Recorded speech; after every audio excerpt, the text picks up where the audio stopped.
Hi kids, welcome to Kids World. ಕಪ್ಪೆಗಳ ರಾಜ ಮಂತ್ರಿಸಿದ ಕಾಡಿನ ಹೃದಯಭಾಗದಲ್ಲಿರುವ ಸೊಂಪಾದ ಕೊಳದಲ್ಲಿ ಎಲ್ಲಾ ಕಪ್ಪೆಗಳ ಬುದ್ಧಿವಂತ ಮತ್ತು ಪ್ರೀತಿಯ ಆಡಳಿತಗಾರನಾದ ರಾಜ ರಿಬ್ಬಿಟ್ ವಾಸಿಸುತ್ತಿದ್ದನು. ಒಂದು ದಿನ ಭೀಕರ ಬರಗಾಲವು ಕಾಡಿಗೆ ಅಪ್ಪಳಿಸಿತು. ಇದರಿಂದಾಗಿ ಕೊಳವು ಶೀಘ್ರವಾಗಿ ಕುಗ್ಗಿತು. ರಾಜ ರಿಬ್ಬಿಟ್ ಪರಿಹಾರವನ್ನು ಕಂಡುಹಿಡಿಯಲು ಕಾಡಿನ ಬುದ್ಧಿವಂತ ಪ್ರಾಣಿಗಳ ಮಂಡಳಿಯನ್ನು ಕರೆದರು. ಮಾಂತ್ರಿಕ ರೈನ್ ಕ್ರಿಸ್ಟಲ್ ಅನ್ನು ಹುಡುಕಲು ರಾಜ ರಿಬ್ಬಿಟ್ ಮಿಸ್ಟಿ ಪರ್ವತಗಳ ಅನ್ವೇಷಣೆಯನ್ನು ಕೈಗೊಳ್ಳಬೇಕು ಎಂದು ಕೌನ್ಸಿಲ್ ನಿರ್ಧರಿಸಿತು. ರಾಜ ರಿಬ್ಬಿಟ್ ಅನೇಕ ಅಡೆತಡೆಗಳನ್ನು ಎದುರಿಸುತ್ತಾ ದಟ್ಟವಾದ ಕಾಡಿನ ಮೂಲಕ ಜಿಗಿದ. ಕಾಡಿನ ಅಂಚಿನಲ್ಲಿ ಹರಿಯುವ ನದಿಯು ರಾಜನ ಮಾರ್ಗವನ್ನು ನಿರ್ಬಂಧಿಸಿತು. ತನ್ನ ಎಲ್ಲಾ ಧೈರ್ಯವನ್ನು ಒಟ್ಟುಗೂಡಿಸಿ ರಾಜ ರಿಬ್ಬಿಟ್ ನದಿಯಾದ್ಯಂತ ಧೈರ್ಯಶಾಲಿ ಜಿಗಿತಗಳ ಸರಣಿಯನ್ನು ಮಾಡಿದನು.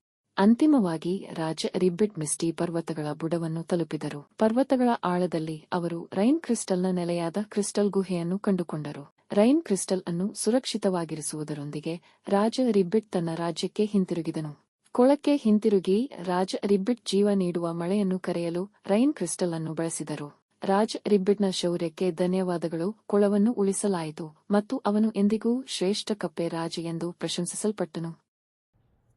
Thanks for watching. Please like, share and subscribe for more such videos.